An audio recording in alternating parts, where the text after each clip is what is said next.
नमस्कार। आज हम लोग इतिहास जानने के साधनों का अध्ययन करेंगे। इस वीडियो के अंतर्गत हम उन स्थानों, उन संहिताओं, उन विवरणों का अध्ययन करेंगे जिन्होंने हमारे इतिहास को गढ़ा।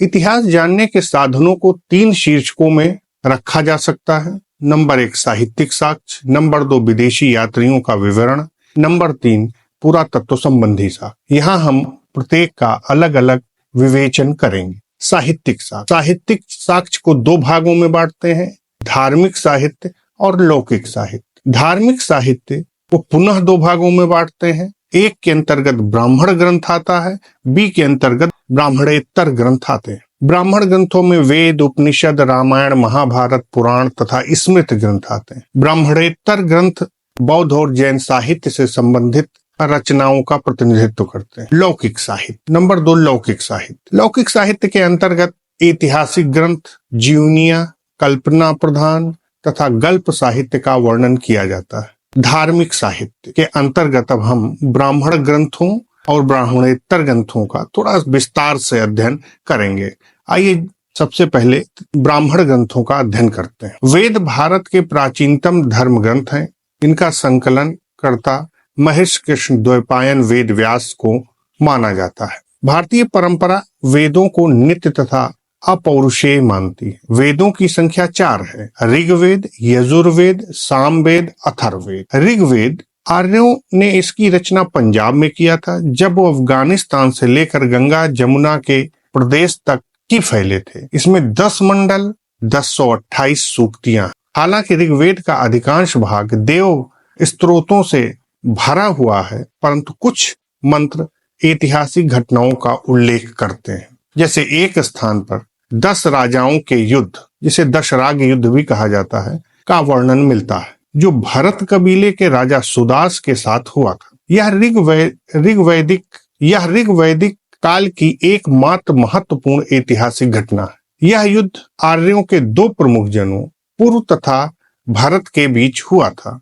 भरत जन का नेता सुदास था, जिसके पुरोहित वशिष्ठ थे। इनके विरुद्ध 10 राजाओं का एक संघ था, जिसके पुरोहित विश्वामित्र थे। सुदास ने रावी नदी के तट पर 10 राजाओं के इस संघ को परास्त किया और इस प्रकार वह ऋग्वैदिक भारत का चक्रवर्ती सम्राट बन बैठा। सामवेद। साम का अर्थ है गान, जिसे भारतीय संगीत का मूल कहा जाता है। इसमें मुख्यतः यज्ञ के अवसर पर गाए जाने वाले मंत्रों का संग्रह है। यजुर्वेद। इसमें यज्ञों के नियमों एवं विधि विधानों का संकलन मिलता है। अथर्ववेद। इसमें सामान्य मनुष्यों के विचारों तथा अंधविश्वासों का वर्णन मिलता है। इसमें कुल 731 मंत्र तथा 6000 पद्य हैं। इसके कुछ मंत्र ऋग्वैदिक मंत्रों से भी प्राचीनतर हैं। इसमें विविध विषयों जैसे रोग निवारण,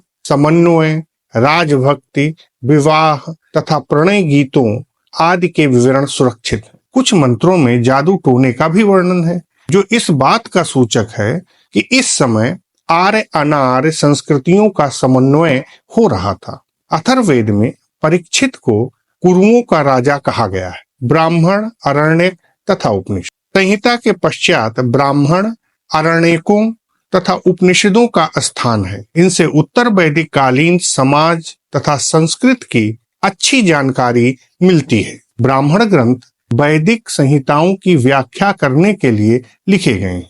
प्रत्येक संहिता के लिए अलग अलग ब्राह्मण ग्रंथ हैं, जैसे ऋग्वेद के लिए ऐतरेय और कौशितकी, यजुर्वेद के लिए तैत्तिरीय तथा शतपथ, सामवेद के लिए पंचविश, अथर्ववेद के लिए गोपथ आदि। प्राचीन ब्राह्मण ग्रंथों से अनेक ऐतिहासिक तथ्य मिलते हैं। ऐतरेय ब्राह्मण से राज्याभिषेक के नियम तथा कुछ प्राचीन अभिषिक्त राजाओं के नाम मिलते हैं। यहाँ पे ये ऐतरेय ब्राह्मण वाला क्वेश्चन कई बार आया है कि वो कौन सा ब्राह्मण है जहाँ से राज्याभिषेक के नियम मिलते हैं, तो इसको थोड़ा से आप गौर से देख लीजिएगा।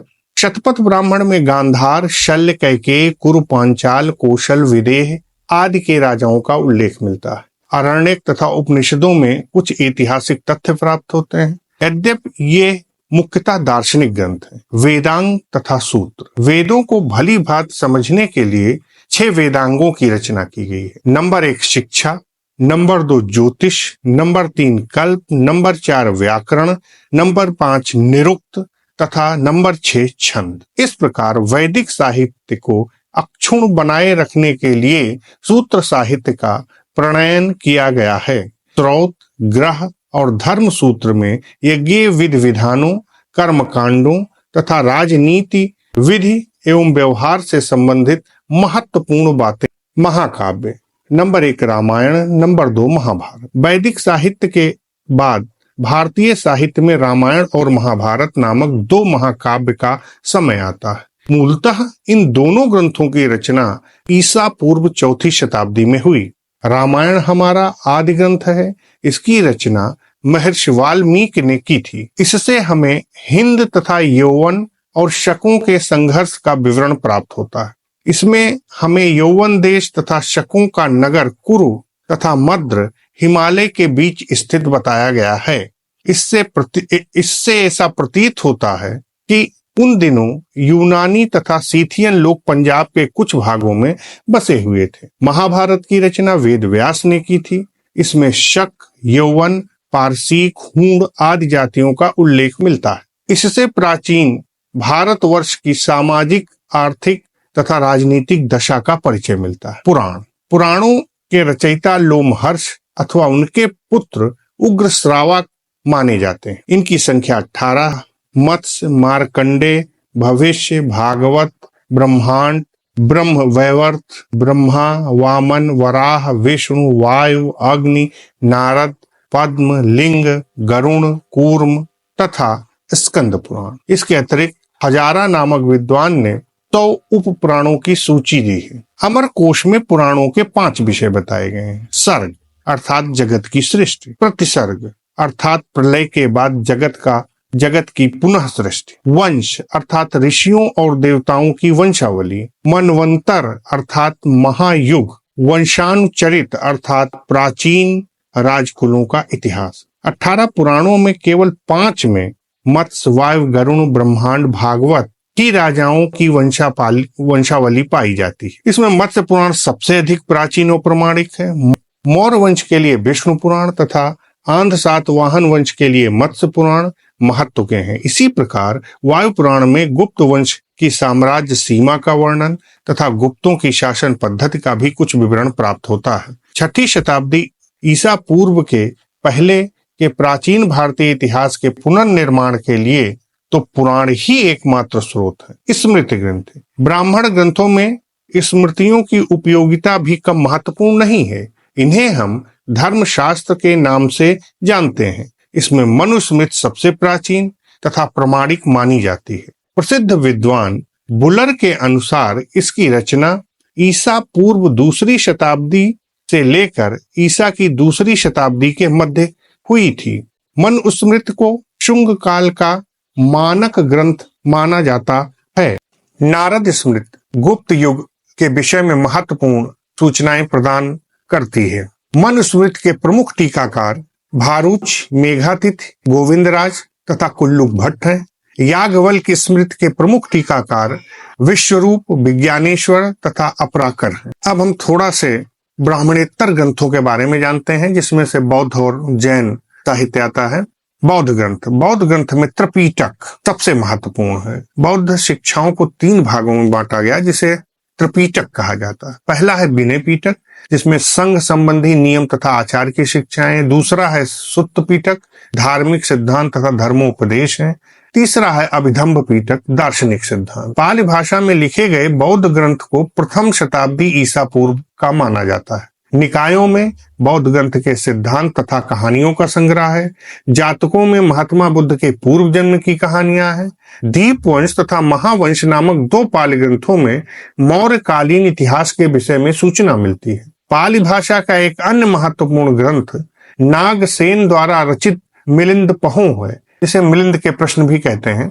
इसमें हिंद यौवन शासक मेनांडर के विषय में सूचनाएं मिलती हैं। संस्कृत भाषा में लिखे गए ग्रंथ बौद्ध धर्म के दोनों संप्रदायों से संबंधित। कीन यान का प्रमुख ग्रंथ कथा वस्तु है। जिसमें महात्मा बुद्ध का जीवन चरित्र अनेक कथानकों के साथ वर्णित है। महायान संप्रदाय के ग्रंथ ललित विस्तार, दिव्यावदान आदि हैं। ललित विस्तार में बुद्ध को देवता मानकर उनके जीवन तथा कार्यों का चमत्कारिक वर्णन प्रस्तुत किया गया। दिव्यावदान से अशोक के उत्तराधिकारियों से लेकर पुष्यमित्र शुंग तक के शासकों के विषय में सूचना मिलती है। संस्कृत बौद्ध लेखकों में अश्वघोष का नाम अत्यंत ऊंचा है। अब जैन साहित्य पर थोड़ी नजर डालते हैं। जैन साहित्य को आगम सिद्धांत कहा जाता है।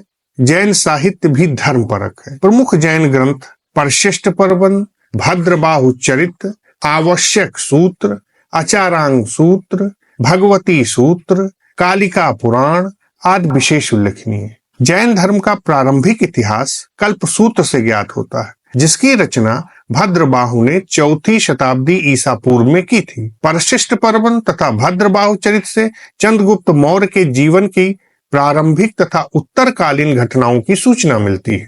भगवती सूत्र में महावीर के जीवन, कृत्यों तथा अन्य समकालिकों के साथ उनके संबंधों का बड़ा ही रोचक विवरण मिलता है। आचारांग सूत्र जैन भिक्षुओं के आचार नियमों का वर्णन करता है। जैन साहित्य में पुराणों का भी महत्वपूर्ण स्थान है, जिन्हें चरित्र भी कहा जाता है। यहाँ ये इम्पोर्टेंट है क्योंकि कॉम्पिटिटिव एग्जामिनेशन में यह आया है कि पुराणों को जैन साहित्य में क्या कहते हैं। यह प्राकृत, संस्कृत तथा अपभ्रंश तीनों भाषाओं में लिखे गए।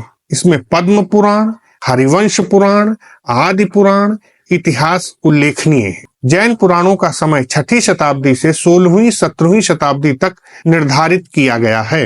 लौकिक साहित्य। लौकिक साहित्य के अंतर्गत ऐतिहासिक एवं अर्ध ऐतिहासिक तथा जीवनियों का विशेष रूप से उल्लेख किया जा सकता है। ऐतिहासिक ग्रंथ। ऐतिहासिक रचनाओं में सर्वप्रथम उल्लेख अर्थशास्त्र का किया जा सकता है।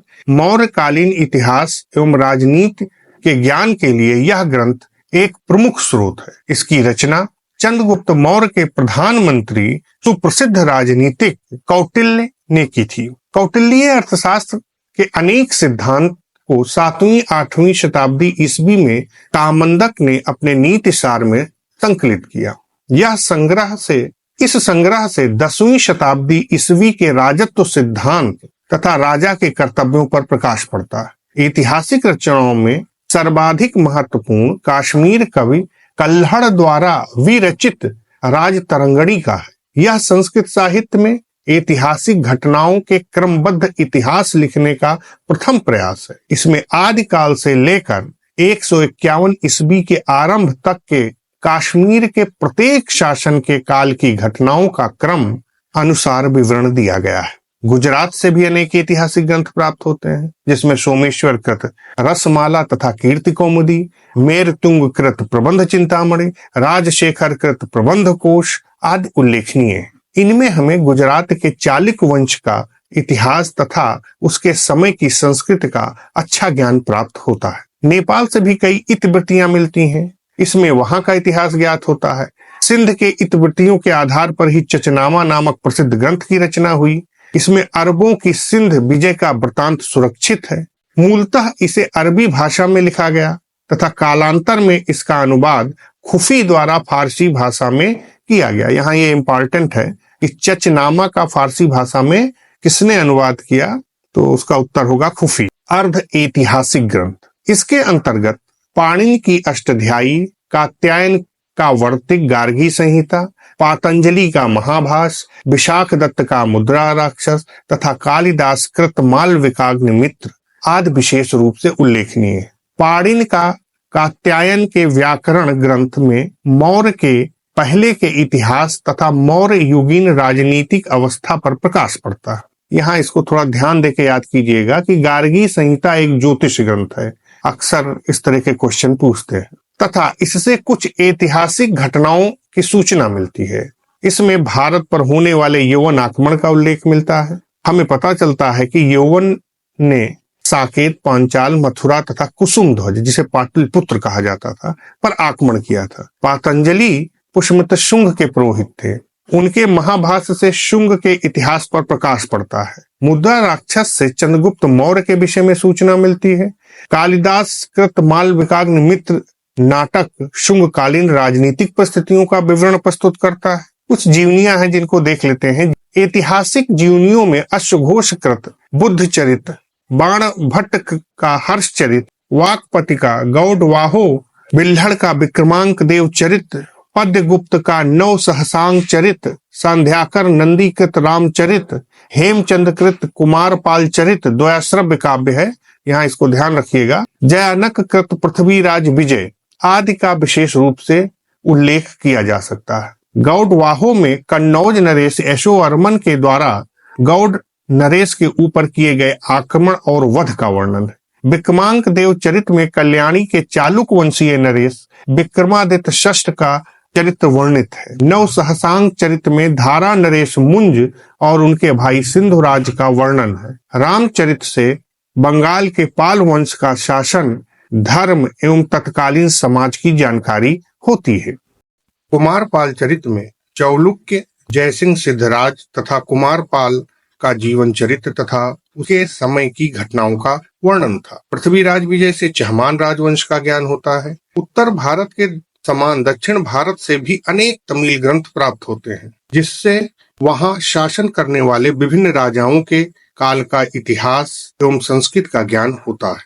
तमिल देश का प्रारंभिक इतिहास संगम साहित्य से ज्ञात होता है। नंदी कंबलकम, कलिंग तुप्पणी, चोल चरित आदि के अध्ययन से सुदूर दक्षिण में शासन करने वाले पल्लव तथा चोल वंश के इतिहास एवं उनकी संस्कृत का ज्ञान होता है। कलिंग तुप्पणी में चोल सम्राट कुलोत्तुंग प्रथम की कलिंग विजय का वर्णन सुरक्षित है। कन्नड़ भाषा में महाकवि पंप द्वारा विक्रमा अर्जुन विजय रणकृत गदा युद्ध विशेष महत्व के हैं। इसमें चालुक्य और राष्ट्रकूटों के वंशों का पर प्रकाश पड़ता है। विदेशी यात्रियों का विवरण। सबसे पहले यूनानी रोमन क्लासिक लेखक। प्राचीनतम लेखकों में टेसियस तथा हेरोडोटस के नाम प्रसिद्ध है। टेसियस ईरान का राजवैद्य था। उसका विवरण आश्चर्यजनक कहानियों से भरा होने के कारण अविश्वसनीय हो गया। हेरोडोटस को इतिहास का पिता कहा जाता है। इसने अपनी पुस्तक हिस्टोरिका में 5वीं शताब्दी ईसा पूर्व के भारत फारस के संबंध का वर्णन किया। सिकंदर के साथ आने वाले लेखकों में निरियाकस, अनेसिक्रिटस तथा अरिस्टोबुलस के विवरण अधिक प्रामाणिक और विश्वसनीय। सिकंदर के पश्चात आने वाले लेखकों में 3 राजदूतों में मेगस्थनीज, डाइमेकस तथा डायोन्यूसियस का नाम उल्लेखनीय है, जो यूनानी शासकों द्वारा पाटलिपुत्र के मौर्य दरबार में भेजे गए। इनमें मेगस्थनीज सर्वाधिक प्रसिद्ध है। यह सेल्यूकस निकेटर का राजदूत था। इसने इंडिका नामक पुस्तक में मौर्यकालीन समाज एवं संस्कृति के विषय में लिखा है। यह पुस्तक अपने मूल रूप में उपलब्ध नहीं है तथा इसके कुछ अंश उदाहरण के रूप में एरियन, स्ट्रैबो, जस्टिन आदि लेखकों की कृतियों में प्राप्त होते। टाइमेकस यह सीरियन नरेश अंतियोकस का राजदूत था। टाइमेकस बिंदुसार के दरबार में आया। डायोनोसियस यह मिस्र के नरेश टालमी फिलाडेल्फस का राजदूत था। यह अशोक के दरबार में आया था। देखिए यहाँ पर टाइमेकस बिंदुसार के दरबार में आया था और डायोनोसियस अशोक के दरबार में आया था। ये दोनों बिंदु पर बहुत ध्यान दीजिएगा, क्योंकि कई परीक्षाओं में ये पूछा गया था और उसमें अक्सर छात्र गड़बड़ कर देते हैं, तो इसको ध्यान में जरा रखिएगा। महत्वपूर्ण ग्रंथ पेरिप्लस ऑफ द एरेथियन सी, टालमी का भूगोल, प्लिनी का नेचुरल हिस्टोरिका आदि का भी उल्लेख किया जा सकता है। पेरिप्लस का लेखक 80 ईस्वी के लगभग हिंद महासागर की यात्रा पर आया था। उसने बंदरगाहों तथा व्यापारिक वस्तुओं का विवरण दिया है। प्राचीन भारत के समुद्री व्यापार के ज्ञान के लिए उसका विवरण बड़ा उपयोगी है। 2री शताब्दी ईस्वी में टालमी ने भारत का भूगोल लिखा था। प्लिनी का ग्रंथ नेचुरल हिस्ट्री 1म शताब्दी ईस्वी का है। इससे भारतीय पशुओं, पेड़ पौधे, खनिज पदार्थ आदि का ज्ञान प्राप्त होता। चीनी यात्रियों का विवरण। नंबर 1 फाहियान। यह गुप्त नरेश चंद्रगुप्त द्वितीय विक्रमादित्य, जिनका काल था 375 से 415 ईस्वी के दरबार में आया था। यह अपने विवरण में मध्य देश की जनता को सुखी और समृद्ध बताता। नंबर 2 सुंग यून। यह 518 ईस्वी में भारत आया और उसने अपने 3 वर्ष की यात्रा में बौद्ध ग्रंथ की प्रतियां एकत्रित की। नंबर 3 पर हुएनसांग। चीनी यात्रियों में सर्वाधिक महत्व हुएनसांग अथवा युआन च्वांग का ही है, जो महाराजा हर्षवर्धन के शासनकाल जो 629 ईस्वी के लगभग था, भारत आया था। इसने 16 वर्षों तक भारत में निवास किया और विभिन्न स्थानों की यात्रा की। नालंदा विश्वविद्यालय में 6 वर्ष तक रहा, शिक्षा प्राप्त। उसका भ्रमण वृत्तांत CU की नाम से प्रसिद्ध है, जिसमें 138 देशों का विवरण मिलता है। उसके मित्र हुइली ने ह्वेनसांग की जीवनी लिखी है। इत्सिंग यह 7वीं शताब्दी के अंत में भारत आया। उसने अपने विवरण में नालंदा विश्वविद्यालय, विक्रमशिला विश्वविद्यालय तथा अपने समय के भारत की दशा का वर्णन। नंबर 5, मात्वालिन। इसके विवरण से हर्ष के पूर्वी अभियान के बारे में जानकारी मिलती है। नंबर 6 पर चाउजू कुआ, यह चोल इतिहास के विषय में कुछ तथ्य प्रस्तुत करता है। अरबी लेखक अल-बरूनी, इसका जन्म 973 ईस्वी में ख्वारिज्म में हुआ था। इसका पूरा नाम अबू रेहान मोहम्मद इब्न अहमद अल-बरूनी था। इसकी विद्वता से प्रभावित होकर ख्वारिज्म के ममूनी शासक ने उसे अपना मंत्री नियुक्त किया। 1017 ईस्वी में गजनी के सुल्तान महमूद ने ख्वारिज्म पर आक्रमण किया और उसे जीत लिया। अनेकों लोग बंदी बनाए गए, जिसमें अल-बरूनी एक था। मोहम्मद उसकी योग्यता से अत्यंत प्रभावित हुआ तथा उसे राज्य ज्योतिषी के पद पर नियुक्त कर दिया। अल-बरूनी को अरबी, फारसी और संस्कृत भाषाओं का अच्छा ज्ञान था। वो महमूद गजनबी के साथ भारत आया था। वह भगवत गीता से विशेष रूप से प्रभावित हुआ। भारतीयों के दर्शन, ज्योतिष एवं विज्ञान संबंधी ज्ञान की वह प्रशंसा करता है। अपनी पुस्तक तहकीके हिंद, या जिसे कह सकते हैं हिंदी में भारत की खोज, में उसने यहाँ के निवासियों की दशा का सुंदर वर्णन किया है। उसके समय में ब्राह्मण धर्म का बोलबाला था। बौद्ध धर्म का अस्तित्व समाप्त हो गया था। अपने विवरण में वह बौद्ध धर्म का बहुत कम उल्लेख करता है। वह पेशावर स्थित कनिष्क बिहार का भी विवरण देता है। उसके समय में बनारस तथा कश्मीर शिक्षा के प्रमुख केंद्र थे। अल-बरूनी के अतिरिक्त अल-बिलादुरी, सुलेमान, अल-मसूदी, हसन निजामी, फरिश्ता, निजामुद्दीन आदि मुसलमान लेखक भी हैं, जिनकी कृतियों से भारतीय इतिहास विषयक महत्वपूर्ण जानकारी मिलती है। तिब्बती बौद्ध लेखक तारानाथ, जो 12वीं सदी के हैं, के ग्रंथ कंगियूर तथा तंगियूर से भी भारतीय इतिहास की कुछ बातें ज्ञात होती हैं। वेनिस का प्रसिद्ध यात्री मार्को पोलो, जो 13वीं सदी के अंत में पांड देश की यात्रा पर आया था, उसका वृतांत पांड इतिहास के अध्ययन के लिए उपयोगी है। पुरातत्व संबंधी साक्ष्य, इसके अंतर्गत 3 प्रकार के साक्ष्य आते हैं। नंबर 1 अभिलेख संबंधी, नंबर 2 मुद्रा संबंधी, नंबर 3 स्मारक संबंधी। नंबर 1 अभिलेख। सबसे प्राचीन अभिलेख मध्य एशिया के बोघज कोई से प्राप्त अभिलेख है। इसमें वैदिक देवता मित्र, वरुण, इंद्र और नासात्य, जिन्हें अश्विनी कुमार भी कहा जाता है, के नाम मिलते। यह लगभग 1400 ईसा पूर्व के हैं तथा इसमें ऋग्वेद की तिथि ज्ञात करने में सहायता मिलती है। यथार्थ रूप से अभिलेख हमें अशोक के शासन काल से ही मिलने लगे हैं। अशोक के अनेक शिलालेख में स्तंभ लेख देश के विभिन्न स्थानों से प्राप्त होते हैं। देवदत्त रामकृष्ण भंडारकर ने अभिलेखों के आधार पर ही अशोक का इतिहास लिखने का सफल प्रयास किया है। खारवेल का हाथी गुम्फा अभिलेख, शक रुद्रदामन का जूनागढ़ अभिलेख, सातवाहन नरेश पुलमावी का नासिक गुहा लेख, गुप्त सम्राट समुद्रगुप्त का प्रयाग स्तंभ लेख, मालवा नरेश यशोवर्मन का मंदसौर अभिलेख, चालुक्य नरेश पुलकेशिन द्वितीय का ऐहोल अभिलेख, प्रतिहार नरेश भोज का ग्वालियर अभिलेख आदि विशेष रूप से प्रसिद्ध है। ऐहोल अभिलेख में हर्ष पुलकेशिन युद्ध का विवरण मिलता है। ग्वालियर लेख में गुर्जर प्रतिहार शासकों के विषय में विस्तृत जानकारी प्राप्त होती है।